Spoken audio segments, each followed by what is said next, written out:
스페딩 스마트. 우선은 제가 전반부에는 어떻게 현명하게 지출 관리를 할 것인가, 후반부에 셀프 플래닝에 대해서 말씀드리고요. 제 소개를 드리겠습니다. 저는 지금 현재 한국 재무설계에 있고요. 그다음에 지금 여기서 지식마스터로 활동을 하고 있습니다. 여기 라이센스가 있는데 제가 국제공익 재무설계사 CFP인데 아시는 분 혹시 계세요? 아시는 분? 아, 예. 어떻게 알고 계세요? 예, 그런 일을 하고 있습니다. 그러세요? 예. 만약 일반인이셨다면 제가 상품권 하나 드리려고 했는데 나름대로 금융업계에서는 고시라고 할 정도로 좀 어려운 거예요. 그래서 실제 재무설계라는 게 미국에서는 1970년부터 시작을 했어요. 그래서 미국에서 제가 1년 전에 실제 미국에 사시는 분을 만났을 때 미국에서는 재무설계를 받아야겠다라고 하면은 우선 CFP를 만나고 할 정도로 좀 인지도가 있는데요. 한국에는 우리가 2000년도 정도에 들어왔어요. 그래서 미국보다 거의 30년이 늦어서 아직까지는 일반인들한테는 그렇게 인지도는 없는데 한 5년이나 10년 정도 되면 어느 정도 좀 알지 않을까 하는 거고, 여기에 투자자산 운용사 같은 경우는 펀드 매니저 하시는 분들 학교에서는 필수적인 어떤 라이센스입니다.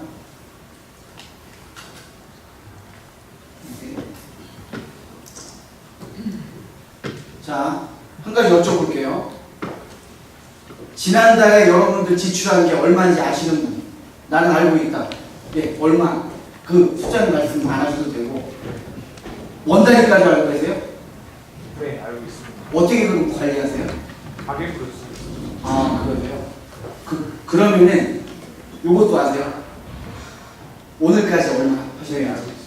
야, 이게 지금 제가 강의를 많이 다녔는데 아시는 분은 거의 없었어요. 자, 이분한테는 제가 상품권 하나 드릴게요. 좀 이따 끝나고 여기 오세요.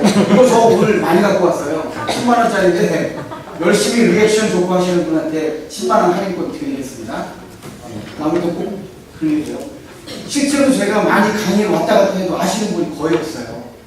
애써서 번 피땀 흘려 번 돈인데 자기의 어디에 얼마큼 썼는지 대부분이 모르시는 거죠. 근데 이분처럼 가계부를 쓰면 어디에 얼마큼 나가는지 안다라는 거죠. 자, 그러면은 요거 하나 여쭤볼게요.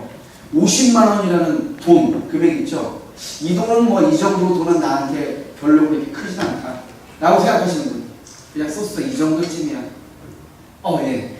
한국 계시고, 네. 50만 원 나한테는 좀 큰 돈이다. 큰 돈이다 생각하시는 분. 예. 큰 돈이다라고 생각하시는 분이 3분의 1 정도 돼요. 자, 그러면은 우리가 4%예요. 여기에다가 저축을 하는데 그 예금 형태로 하잖아요. 목돈을 집어넣으면 얼마를 해야지 50만 원을 이자를 벌 수 있을까요? 가장 빨리 근소한 수치라도 맞추시는 거 상품권 드릴게요. 네? 얼마? 2천만 원. 예? 2천만 원. 예. 1억 5천. 1억 5천. 2천만 원 말씀하신 분. 예, 이따가 나오세요. 네. 1250만 원. 네. 1250만 원을 저축해야지 1년 뒤에 50만 원을 이자로 벌 수 있어요. 세금 안 떼고, 세금 떼면 요거 줄어들겠죠. 그럼 매월 얼마를 적금을 해야지 50만 원을 이자 수익 벌을까요? 이것도 말씀하시면 가장 근사치 말씀하시는 분 상품권 드릴게요. 그냥 찍어보세요. 매월. 예, 매월 적금하듯이. 5만 원. 120만 원. 또 100만 원. 100만 원. 85만 원. 85만 원. 또 123만 원. 210만 원. 210만 원. 네? 210만 원. 210만 원. 금융권 빼고요. 130만 원? 예. 틀렸지만은 230만 원이에요. 예. 그래도 가장 근사치니까 드릴게요. 자, 여러분들 중에서 부담 없이 월 230만 원씩 저축할 수 있으시는 분은 있을지는 모르겠습니다만 일반적인 사람들은 없어요. 매월 230만 원씩 꼬박꼬박. 이 돈을 해야지 50만 원이라는 돈이 생긴다는 거죠. 그러니까 어떻게 생각하면 참 술 한 번 먹고서 뭐 후배들한테 쏜다라고 하거나 명품백 하나, 옷 한 번 사면 50만 원 쉽게 나가는 건데 이 돈을 또 이렇게 모으기 위해서는 얼마나 어렵다. 이거 아시겠죠? 자, 그러면은 30살이에요. 30살인데 급여 한 월 300만 원 정도 받아요. 근데 이분이 매월 급여에서 5% 정도. 5%면은 그렇게 큰 돈은 아니잖아요. 그럼 매월 15만 원인데 이걸 7% 정도 수익률을 내는데 한 20년 정도 투자를 해요. 그러면 얼마 정도 모일까요? 20년 뒤에. 계산하기 어려우실 겁니다. 네. 7,800만 원. 그러면 갓 신혼부부인 분이 아이를 낳았어요. 그 다음에 아이를 위해서 매월 15만 원씩 20년 동안 하면 대학교 들어갈 때 이 정도가 나오죠. 그러면 그 학자금 상승률 조금 감안하더라도 최소 2년 내지 3년 정도는 학자금을 할 수 있다는 거죠. 근데 15만 원이라는 거 5% 정도 떼갖고 하는 건 그렇게 어려운 거 아니잖아요. 그리고 또 이거를 만약에 내가 20년 투자하고 15년 동안 그냥 거치해서 65세에 은퇴한다 생각을 하고 요거를 묵혔어요. 그러면 얼마 나오냐면 2억 정도가 나와요. 그럼 현재 물가로 따지면은 매월 62만 생활비를 20년치 확보를 하는 거예요. 그럼 예를 들어서 그냥 이거를 한 30만 원 한다라고 한다면은 4억 정도가 모아지는 거겠죠. 예, 또 이건 하나의 또 시간의 힘인 거예요. 근데 50만 원이 그렇게 큰 돈이고 모으기 힘들지만은 또 시간의 힘을 빌면은 작은 돈을 꾸준히 모아가면은 나중에 큰 돈을 모을 수 있다는 거고요. 자, 스펜딩 스마트. 그래서 우리가 이제 현명한 지출을 해야 돼요. 왜? 저축 금액 15만 원이든 10만 원이든 50만 원이든 확보를 하려면은 지출부터 관리를 잘해야 돼요. 모든 것의 시작은 지출입니다. 그러면 현명한 스펜딩 스마트, 현명한 지출이라는 게 뭐냐면은 그냥 간단하게 이겁니다.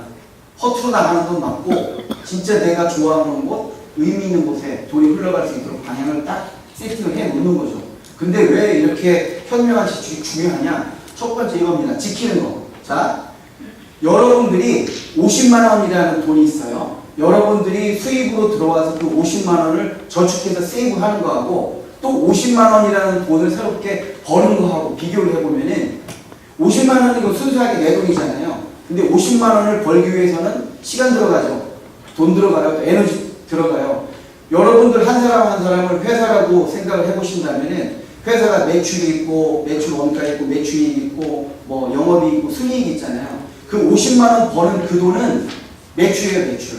그럼 그게 순이익이 되기 위해서는 내가 이 돈을 벌기 위해서 들어간 여러 가지 에너지, 물자, 시간 이런 걸 빼고 난 다음에 나머지 순서에 들어오는 게 내 돈이라는 거죠. 그러면은 어차피 나한테 그렇게 해서 들어온 내 돈을 조금이라도 아껴서 지키면은 이건 순수하게 내 거라는 거죠. 더 이상 뭐 그걸 벌기 위해서 노력하는 것보다 훨씬적으로 효과적이다라는 거. 두 번째는 바로 컨트롤이에요. 자, 내가 한 달 10만 원을 더 벌기 위해서 노력하는 거 하고요. 10만 원을 줄이기 위해서 노력하는 거. 어떤 게 더 쉽나요? 10만 원 줄이는 게 훨씬 쉽잖아요. 10만 원을 더 벌기 위해서 노력하는 겁니다. 그래서 지출부터 이렇게 관리를 하는 게 훨씬 효과적이라는 거. 그리고 또 10만 원을 더 벌기 위해서 내가 자기 개발하고 이렇게 하면 어느 순간에는 몸값이 올라가겠죠. 그런데 시간, 10만 원 내가 몸값을 더 올리기 위해서 하기 위해서 걸리는 시간보다는 내가 마음 제대로 먹고서 지출 관리가 제대로 하면 10만 원 줄이는 건 참 쉬운 일이에요. 여러분들 그 신용카드 많이 쓰시잖아요. 그러면 신용카드 명세서가 나와요. 명세서가 나오는데 가만히 보면은 한 달 반 전에 한 20만 원 정도 쓴 것 같은데 어디에 쓴 건지 모르잖아요. 그런 경우가 있죠. 예, 그 돈 같은 경우는 아예 안 써도 될 법한 얘기인 거죠. 왜냐하면 내가 진짜 좋아하고 이게 가치가 있었다라고 생각을 하면은 내 기억 속에 남아있어요. 그러면은 그 돈 쓴 거, 상점 이름이나 어디에 썼다라는 걸 딱 하면 내가 누구랑 어디 놀러가서 맛있는 거 먹었다. 이런 것들이 딱 연상되면서 흐뭇하잖아요. 근데 내가 이걸 어디다 썼지? 누구야 하면서 또 뒤져보고 그때 그 스케줄 보고 하면 아, 여기 썼구나. 라고 했던 거는 한마디로 안 썼어도 되는 돈이죠. 자, 그러면은 우리가 재테크 책에서 이런 얘기 많이 하잖아요. 소득에서 저축을 하고 이렇게 해라. 아니, 이렇게 하지 말아라. 근데 대부분 우리가 이렇게 알고 있는데 이게 영원히 과연 옳은 얘기일까? 요거의 전제 조건은 뭐냐면요. 소득이 일정할 때예요. 자, 우리가 짧게는 1년짜리 적금을 들고 길게는 20년짜리 연금을 들어요. 그럼 내가 매월 들어오는 돈에서 최소한 얼마큼 저축한다라고 생각을 하고 있어요. 근데 보너스가 올라가요. 보너스가 나오든 연봉이 올라가면은 바로 얘가 올라가는 게 아니고 얘가 올라가요. 근데 아시겠지만 지출은 한번 올라가면 내려오기가 너무 힘들어요. 진짜 힘들잖아요. 드라마에서 부잣집 한번 망해보세요. 그럼 바로 망한 즉시 생활 수준이 그렇게 맞춰지는 게 아니라 계속 하다가 그냥 있는 거 팔고 금은 보석 팔고 하다가 정 안 됐을 때 집 줄이고 생활 수준 줄이잖아요. 그래서 얘를 올리는 게 되게 위험한 거예요. 그래서 이 지출 수준은 어떻게 하느냐, 불편하지 않은 수준. 우리가 어떤 결핍 상태가 있는데 상대적인 결핍이 있고 절대적인 결핍이 있어요. 상대적인 결핍은 뭐냐면 차가 필요해. 근데 아반떼로 충분히 할 수 있는 건데 내 친구들은 대부분 그랜저를 끌어. 이건 뭐예요? 상대적으로 그냥 그런 것들 때문에. 그래서 내가 진짜 그 모자란 게 부족한 게 뭔지를 그걸 끄집어낸 다음에 이게 과연 나한테 꼭 필요한 거냐 라는 걸 한번 되짚어 봐서 상대적인 결핍 같은 경우 최대한 줄이고 진짜 불편한 거, 나를 불편하게 만들고 하는 그런 부분들만 최소한 채워놓고, 그럼 여기에서 지출을 어느 정도 고정을 시켜놓죠. 그럼 이쪽으로 오시는 거예요. 그러면 지출이 고정이 돼 있으니까 소득이 올라가면 자연스럽게 저축이 올라가서 순자산이 올라갈 수 있다는 거죠. 자, 다음은 이게 뭐냐면 자산 형성 공식입니다. 자, 이게 웰스죠. 네. 자, 내가 자산을 늘리기 위해서는 소득을 늘리든가 지출을 줄이든가 투자 수익률 높은 데다 투자를 한다든가 얼마큼 오래 한다든가 요거예요. 요 네 가지예요. 네 가지. 근데 우리가 얘는 소득 올리기 힘들잖아요. 그러니까 그리고 유일하게 보면 얘를 마이너스 시킬 수 있는 게 얘예요. 얘. 지출부터 관리하는 게 하여간 그 재무설계나 재테크라고 얘기하는 그런 것들이 시작입니다. 근데 이런 거 같은 경우들은 어떤 상품을 내가 잘 선택을 해갖고 관리를 하느냐에 따라서 수익률이 나오는 거고, 이 투자 기간은 어쩔 수 없어요.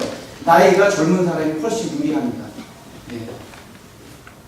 자, 무엇에 쓸 것인가? 아까 말씀드린 대로 내가 정말 좋아하는 거, 의미 있는 거 쓰시고, 두 번째는 경험. 이게 뭐냐면은 우리가 소유를 위해서 쓸 거냐, 경험을 위해서 쓸 거냐죠. 근데 여러분들 중에서 최근에 집 사신 분 있으세요? 혹시? 자가주택 마련하신 분? 아니면 최근에 자동차 사신 분? 있으셔도 안 되시는 것 같아요. 자, 물건을 사잖아요. 차를 샀어요. 그러면 차를 샀을 때 처음에는 뭐 티끌 하나 안 줘도 이렇게 닦고 하잖아요. 그런 어떤 만족감 때문에. 근데 한 달 지나고 세 달 지나고 시간이 지나면은 그거에 대해서 그냥 어떤 만족감이 떨어져요. 그다음에 친구가 그거보다 더 높은 사양의 자동차를 샀대요. 그러면 또 거기에 눈이 끌려요.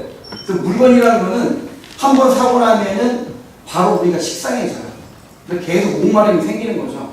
그래서 끝도 없어요. 한도 끝도. 근데 경험 같은 경우는 실제 심리학자들이 아이들을 대상으로 실험을 해봤는데 아이들한테 5만 원을 주고서 마트 가가지고 네가 원하는 거 다 사. 한 그룹은 그렇게 했고 한 그룹은 이거 가지고 강화도 쪽에 있잖아요. 문화체험하고 갯벌 체험을 했어요. 그래서 얘네들한테 일정 기간 뒤에 그때 기억이나 이런 게 남느냐 물어봤더니 물건 샀던 애들보다는 그런 어떤 좋은 경험을 했던 아이들한테 그 만족감이 훨씬 높다라는 거죠. 한번 생각을 해보세요. 그 아이들하고 캠핑을 가거나 해외여행을 떠났어요. 그런데 그 아이들이 커서 아이들을 낳고 지금 그 아이들 나이만한 아이들이 있어요. 그러면 그때 생각을 하겠죠. 내가 니들 만날 때 그 할아버지 할머니랑 이쪽에 여행을 왔었는데 하면서 그때를 회상을 하는 거죠. 추억은 시간이 지나가면 갈수록 계속 숙성돼요. 가슴 속에서 숙성되고 그게 한 가정의 유산으로서 이렇게 남을 수 있는 그런 여지가 많다는 거죠. 그래서 저도 그 고객분들한테 컨설팅을 할 때 주택 마련해갖고 뭐 5억을 몇 년 뒤에 마련하겠다라고 하면은 이런 얘기를 하면서 그러면 3억이나 4억짜리를 하시고 나머지 1, 2억을 가지고서 해외여행을 다니시거나 아니면은 어떤 캠핑을 하시거나 무엇을 배우시거나 그런 걸 하셔라. 왜냐하면은 아까 말씀드린 대로 집을 아무리 넓은 거 사봐야 뭐해요. 몇 년 지나면은 그 어떤 좋았던 감정이 또 없어지고 더 큰 집, 더 넓은 집을 또 우리는 계속 목말하는 거죠. 그래서 가급적이면은 여기 있으시는 게 좋고요. 세 번째는 자산의 가치가 늘어나는 거. 자동차 사면 무조건 그때부터 감가상각이잖아요. 근데 부동산도 잘 고르면 올라갈 수 있고 뭐 미술품이나 그런 것들 가급적이면 똑같이 소유를 하더라도 자산 가치가 올라가는 거. 그 다음에 이런 분 같은 경우는 꼭 자기개발비 같은 거.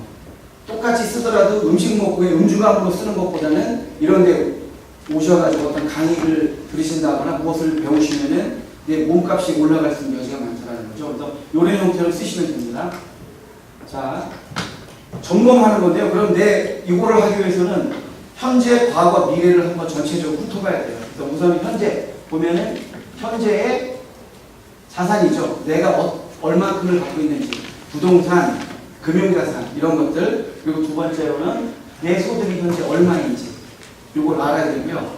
그러면 두 번째로 과거 내가 어떻게 했는지. 그래서 과거의 흔적이 남은 게 부채죠.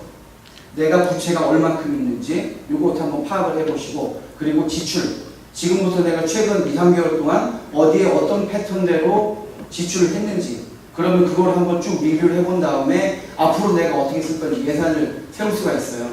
그리고 이제 세 번째로 이런 것들을 대부분 하고 나면은 미래. 지금부터 내가 죽을 때까지 목돈이 들어가는 일들, 이게 일상적으로 매달 생활비 말고 지금부터 준비해야지 되는 돈들이 뭐가 있는지 그런 것들을 봐야 됩니다. 그래서 돈 쓸 일이 바로 이런 거예요. 결혼할 때 이런 거. 그 다음에 이런 거를 목적 자금 형태로 되면 어떤 자금 나오겠죠. 그럼 요거를 어떻게 하는지 순서를 말씀드릴게요.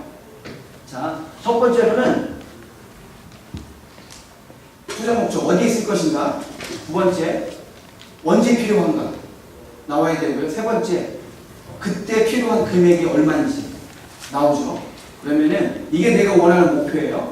근데 현재 내가 이것을 위해서 갖고 있는 거, 내가 지금 가입되어 있는 적금, 펀드 이런 것들이 있는데 내가 여러 개 중에 여기에 배치를 시켜놓고요. 그 다음에 부족자금, 필요한 건 이만큼이고 내가 준비한 건 이만큼이면은 이만큼 모자란 거잖아요. 그럼 이걸 위해서 내가 어떻게 해야 될지. 근데 이런 목돈 들어가는 일이 꽤 많아요. 몇 개가 있는데 여기 우선순위를 짜야겠죠. 왜냐하면은 이 모든 것을 다 하기 위해 우리는 자원이 충분하지 않으니까 진짜 의미가 있는 것부터 우선순위를 나열해야 되고, 그 다음에 포트폴리오 어떤 상품 구성을 할 건지, 그리고 난 다음에 어떻게 이걸 계속적으로 관리를 해야 되죠. 흔히 얘기하는 이런 프로세스로 하는 게 재무 설계예요. 재무 설계. 이 프로세스대로 제대로 해야지 내가 어떤 목적으로 해서 어떻게 한다는 거, 목적 의식이 분명히 쓰고 그런 걸 할 수 있다는 겁니다. 자, 우리가 이렇게 많은 분들이 헷갈리는 게 재테크하고 재무 설계인데, 여기도 지금 재테크라고 이렇게 나왔잖아요. 근데 재테크라는 용어가 아시겠지만은 IMF 이후에 일본에서 들어온 신조어잖아요. 재물제자하고 테크놀로지. 어떻게 하면은 돈을 불릴까? 재테크는 말 그대로 돈을 어떻게 하면 많이 불릴까예요. 근데 돈을 불리는데 가장 중요한 팩터는 수익률이잖아요. 수익률. 근데 수익률은 여러분들이 통제를 할 수가 없다는 거죠. 문제는.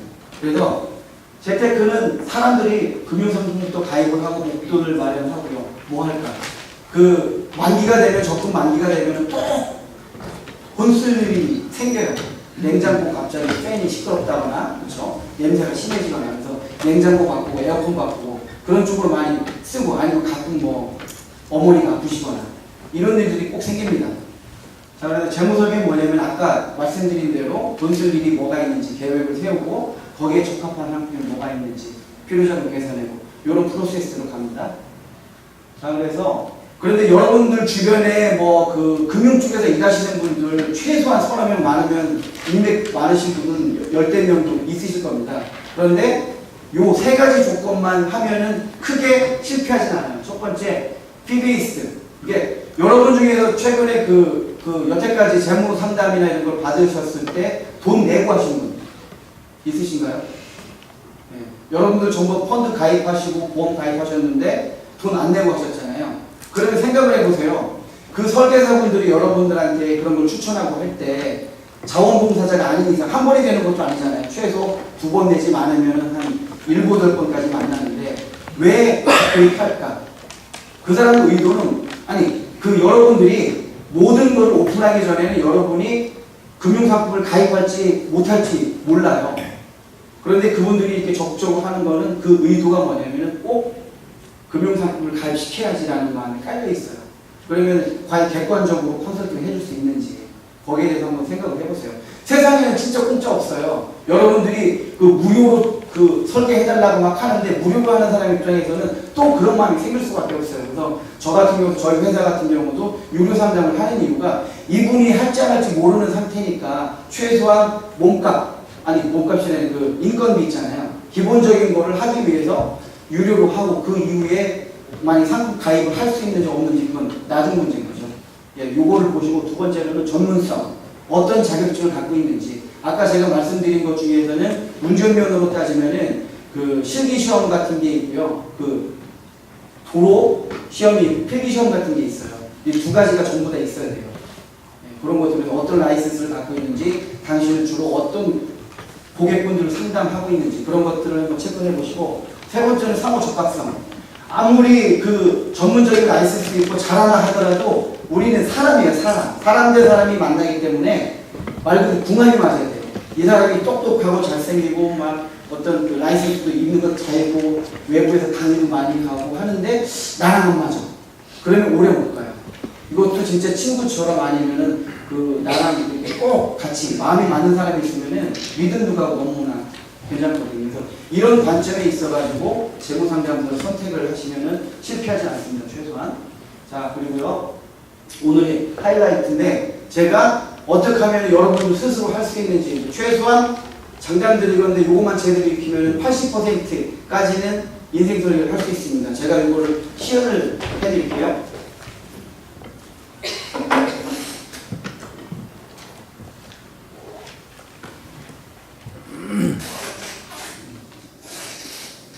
제가 그 여기에 주소를 알려드릴게요. 셀프 플래닝 되시죠? 외우기 쉽죠? 셀프 플래닝. 네. 오시면은 이쪽으로 옵니다. 그럼 여기에서 마이 인생 설계 클릭을 하세요. 그러면은 마이 인생 설계 체험하기가 있어요. 이 프로그램 같은 경우는 아까 말씀드린 대로 예전에 그 저희 회사 것도 아니고 외국 거예요. 저도 유료로 사용하고 있는데 여태까지 나와 대한민국에 존재하는 재무설계 프로그램을 구석기라고 하면 얘는 산업혁명이에요. 어떤 차이냐면은 지금부터 죽을 때까지 예상되는 모든 소득을 입력할 수 있고요. 예상되는 모든 지출을 입력했을 때 죽을 때 적자로 죽는지 흑자로 죽는지가 나와요. 그러면은 적자로 죽으면 몇 살 때부터 내가 마이너스 들어가는지. 자, 여기서 보시면은 이런 것들을 전부 다 수정을 할 수 있습니다. 이분 같은 경우에는 65세까지 일을 한다. 이렇게 100세까지 하고요. 근데 이분이 아직 그 싱글이야. 그럼 예비 배우자.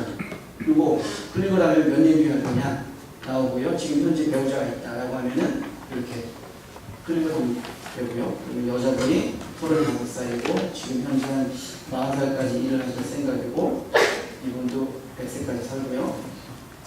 아이가 지금 하나 있어요. 10살짜리가 있고 늦둥이를 갖고 싶어요. 그럼 예비자녀 클릭을 하면 돼요. 그러면은 낳을 시간을 뭐 2015년 정도에 낳겠다. 이렇게 되고, 네, 이거를 없애고, 이거 하면 없애주고요. 여기 하면 나오고요. 이거 5살로 해볼게요. 5살 나가고 얘네들이 30살에 시집장가 가는 거. 이 정도 이렇게 세팅을 하죠. 그러면 여기 나와 있는 게 마이너스 10억 4천이 그 이대로 했을 때 이게 지금 아이들 양육 비용을 대략 한 2억에서 3억 정도 잡잖아요. 여기에 기본적으로 입력되어 있는 게 있어요. 그러면 이분 같은 경우가 대략 이 정도. 여기서 보시면 숫자가 움직이는 거 보이시죠? 대략 40살 정도니까 대략 한 월 350 정도 받는다. 이렇게 받았을 때 9억 8천. 배우자분이 일하시는데 이분도 한 월 250 정도. 그럼 12억 7천이죠. 자, 국민연금 같은 경우 대략 요걸 클릭을 하면 이게 풀버전이 아니에요. 이게 100% 기능 중에 지금 이 들어가는 건 한 70% 할 수 있는 거고 무료고요. 당연히 대략 30만 원 정도 보수적으로 잡고 배우자분도 한 20만 원 정도 잡고 부부 생활비 요거는 은퇴 전에 지금 대략 한 250 정도 쓰고 있다. 나가면 수준이죠. 은퇴 이후에 둘이서 꼼꼼하게 그래도 한 250 정도 하면 마이너스 15억이잖아요. 양육비 월 이렇게 나가는데 얘는 한 50만 원 이렇게 보면 과외를 못 보낼 것 같아요. 그렇죠? 이렇게 했어요. 네. 은퇴 나이를 65세 65세 하다 보니까 이게 한번 당신 조금 더 일해보세요. 예. 와이프가 얘기하는데 70세까지 한번 해봅시다. 안 되겠어요. 75세까지. 그래도 힘들어요. 현실적으로 내가 이렇게 해볼게요. 그럼 당신도 40살 하지 말고 조금 더 해보세요. 막 하니까 여자분은 아니고 50살까지 일을 해야 돼요. 이렇게 딱 나오잖아요. 그러면 현실적으로 여기서 이렇게 하기는 현실적으로 어렵잖아요. 그럼 여기서 해볼 수 있는 게 뭐냐면은 지출이죠. 이렇게 살아서는 안 돼. 지출을 줄여봅시다. 그럼 얘를 한 200 정도 줄이고, 200 정도 줄이고, 은퇴 이후에, 은퇴 전에도, 얘도 한, 이때는 150 정도 해볼까요? 이렇게 알파에서 플러스가 나오네. 이런 것들이 나오잖아요. 그래서 여기에 있는 팩트가 최대한 20B까지 들어가요. 20B까지 들어가면은 여러분들이 이런 걸 하면서 어떻게 하면 될지를 할 수 있어요. 네. 그런 것들을. 그래서 이제 실제 풀 버전이 있는데, 잠깐 보이지, 드리면은, 여기에서,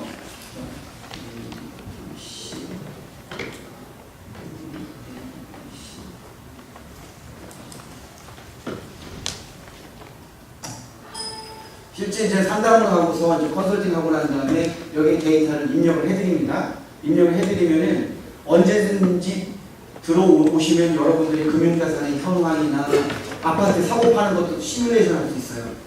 그런 것도 할 수 있고요. 아까보다도 인생 설계도 한번 볼게요.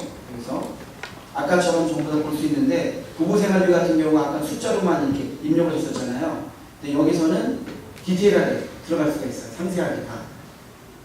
세부 항목 전부 다 들어갈 수 있고 전체 들어가는 것 중에서 아이들 쪽으로 들어가는 게 몇 %인지 그럼 실제 한 달에 들어가는 생활비 중에 아이들한테 들어가는 걸 따로 발라내는 거죠. 그럼 실제적으로 우리 부부가 사는 어떤 비용이라는 거 은퇴 이후에 나오고요.